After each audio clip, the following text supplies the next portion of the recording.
तो तुम्हारा मॉड्यूलो के पार्ट 1 में स्वागत है। तो आज हम जेजेके के स्पिन ऑफ मॉड्यूलो के फर्स्ट चैप्टर को कवर करने वाले हैं और इसमें हमें काफ़ी चीज़ें पता चलने वाली है और हमारा यूसुफ वर्ल्ड के बारे में भी।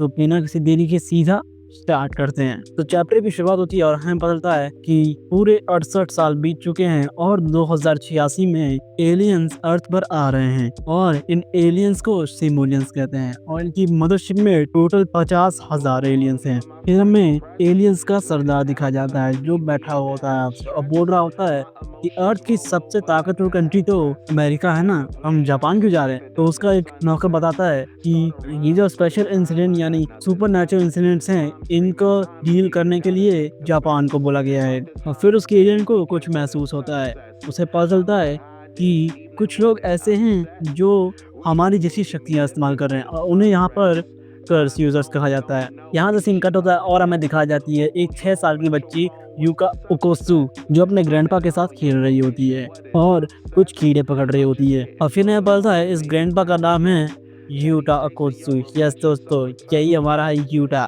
और इसके सर पर नंजाकू जैसे टाकों के निशान होते हैं और फिर वो यूका को अपनी रिंग देता है जिसमें रीका कहती है और वो कहता है कि ये रिंग तुम्हारी प्रोटेक्शन करेगा। फिर यूका भी कहती है कि दादाजी मैं इसके लिए बहुत ज़्यादा मेहनत करूंगी और अच्छी सॉर्सरर और ताकतवर सॉर्सरर बन के दिखाऊंगी। यहाँ से सीन शिफ्ट होता है और हमें दिखाया जाता है कि यूका 10 साल की हो चुकी है और वहाँ पर यूटा का फ्रेंडल चल रहा होता है जहाँ पे वो बहुत ज़्यादा रो रही होती है अपने दादाजी की याद में। फिर वहाँ पर यूका की माँ आती है और उससे वो रिंग मांगती है और कहती है इस रिंग पर तुम्हारा अधिकार नहीं है, इस पर गोजो कलन का अधिकार है। फिर यूका कहती है कि ये रिंग मुझे दादाजी ने खुद दी थी, मैं ये किसी को नहीं देने वाली। वो रिंग उसके बड़े भाई सुरोगी को दे दी जाती है और कहा जाता है कि ये तुमसे ज़्यादा कमज़ोर है इसलिए इस रिंग की प्रोटेक्शन की ज़रूरत इसको है। लेकिन यूका शिरोगी से रिंग छीनने की कोशिश करती है और शिरोगी अपनी फिजिकल स्ट्रेंथ से उसे मार कर साइड कर देता है। फिर यूका कहती है कि मैं बहुत ज़्यादा स्ट्रॉन्ग बनूंगी और तुमसे ये रिंग वापस ले लूँगी। फिर यहाँ से सीन शिफ्ट होता है और हमें एक बच्चा दिखाया जाता है जो टीवी पर वीडियो गेम खेल रहा होता है और कह रहा होता है कि इसमें जो गेम में मर रहे हैं उन्हें देख कर इतना मज़ा आ रहा है और फिर इसका जो कैरेक्टर है वो ख़त्म हो जाता है। इसके साथ जो आदमी बैठा था वो कहता है कि जैसे ही इस गेम में लोग मर रहे हैं अगर रियल में मरे तभी तुम्हें कोई फ़र्क नहीं पड़ेगा।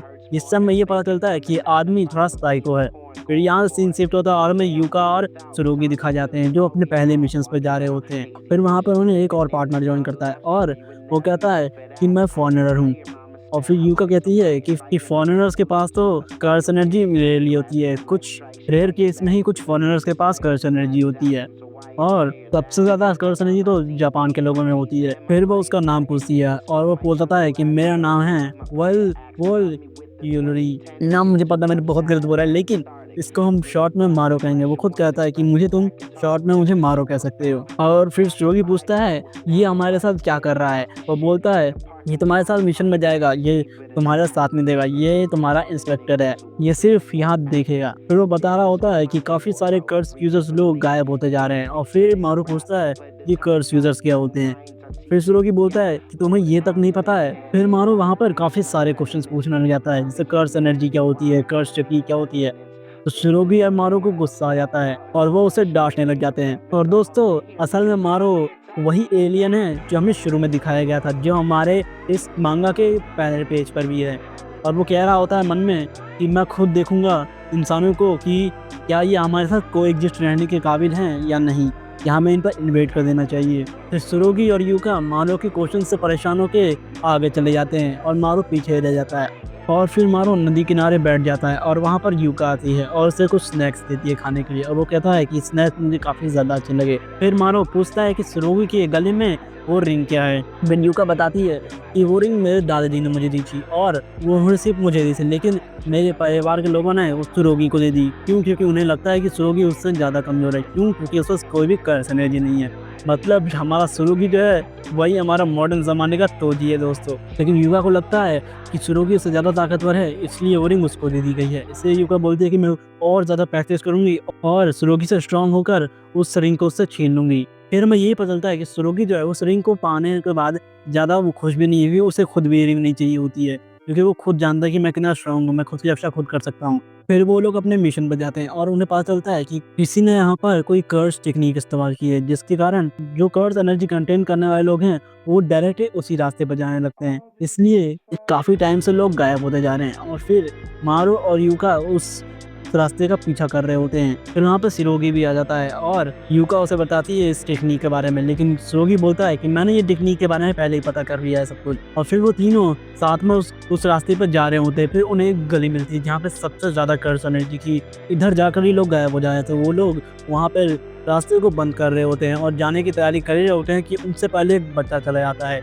फिर अचानक से पीछे से एक बड़ा सा हाथ आता है और बच्चे को और सिरोगी को दोनों को अंदर ले जाता है, लेकिन वो सिरोगी की तलवार को नहीं ले जाता है। क्यों? क्योंकि उस पर एक और टेक्निक इस्तेमाल की गई है कि जो कर्स यूजर्स जो जुसु सॉर्सरर्स हैं वो अंदर ना आ सके, ताकि उससे कुछ हो ना। जो हमारा किडनैपर है यूका मारू से बोलती है कि सिरोगी की चिंता मत करो, वो खुद अपनी रक्षा कर लेगा, लेकिन मारो उसे बोलता है कि वो तुम्हारा भाई है, तुम्हें उसकी रक्षा करनी चाहिए, तुम्हें उसकी फिक्र नहीं हो रही।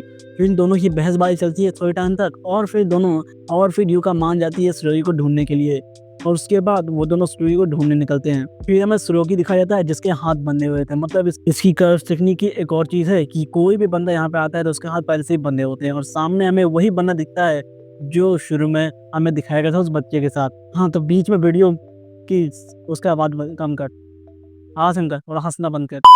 तो बीच में माइक बंद हो गया था जिसके कारण वीडियो आधी रिकॉर्ड हुई और बैकग्राउंड को देख के ज़्यादा जज मत करना, बैकग्राउंड ने थोड़ा चेंज कर दिया है। और फिर हम अब कहानी को आगे बढ़ाते हैं। तो हमें वहाँ दिखाया जाता है कि वो जो किडनैपर है बोल रहा होता है कि अर्थ पर एलियंस आने वाले हैं और श्रोगी पूछता है अर्थ पर एलियंस क्यों आ रहे हैं, और वो बताता है कि एलियंस किसी और प्लैनेट पर आना चाहते हैं ताकि वो ह्यूमंस के साथ कोएग्जिस्ट कर सके, लेकिन हमारे जो सोर्सर्स हैं अभी के टाइम के वो इतने ताकतवर नहीं है कि उनको रोक सके, क्योंकि जो 68 साल पहले गोजो, यूटा और यूजी जैसे सॉर्सरर थे वो ऐसा कर भी सकते थे, लेकिन जब 68 साल पहले कलिंग गेम हुआ तब इन सब की काफ़ी लोगों की डेथ भी हो गई थी, जिसके कारण अब ऐसे सॉर्सरर बचे नहीं हैं जो एलियन से लड़ सके।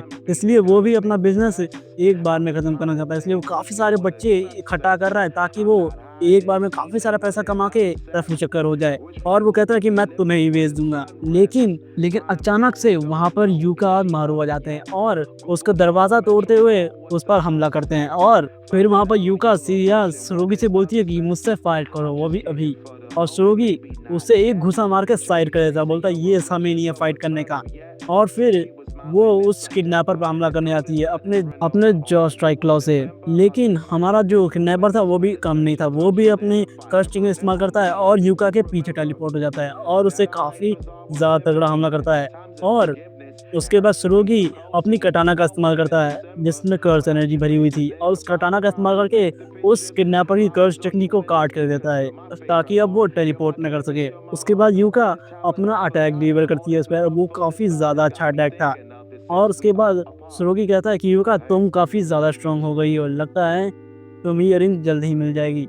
लेकिन फिर वो जो किडनैपर होता है वो सोचता है कि इनको छोड़ो, मैं खुद बच्चों को लेकर रफू चक्कर हो जाता हूँ। और फिर वो अपनी कर्स टेक्निक का इस्तेमाल करने जा ही रहा होता है, तभी मारो अपनी कर्स टेक्निक का इस्तेमाल करके उसको रोक देता है और फिर वहाँ पर गलती से उसकी तीसरी आँख रिवील हो जाती है। और यूका और सिरोगी बोलते हैं कि सारे तेरे पास तीसरी आँख है, क्योंकि एलियन वेलियन है क्या यहाँ पे हमारी जसूसी करना है, तुम सच में एलियन ही हो। और यहाँ पे हमारा चैप्टर खत्म हो जाता है। और अगर तुम्हें ये एक्सप्लेनेशन अच्छा लगा तो सब्सक्राइब करना और पार्ट 2 के लिए कमेंट कर दो। अगर तुम नहीं भी करते हो तभी मैं इसका पार्ट 2 तो बनाने वाला हूँ, क्योंकि मुझे ये मांगा काफ़ी ज़्यादा अच्छी लग रही है और शायद इसमें हमें यूजी और मीगो मिली देखने को मिल सकते हैं। तब तक के लिए बाय बाय। आज के लिए हम बस करते हैं।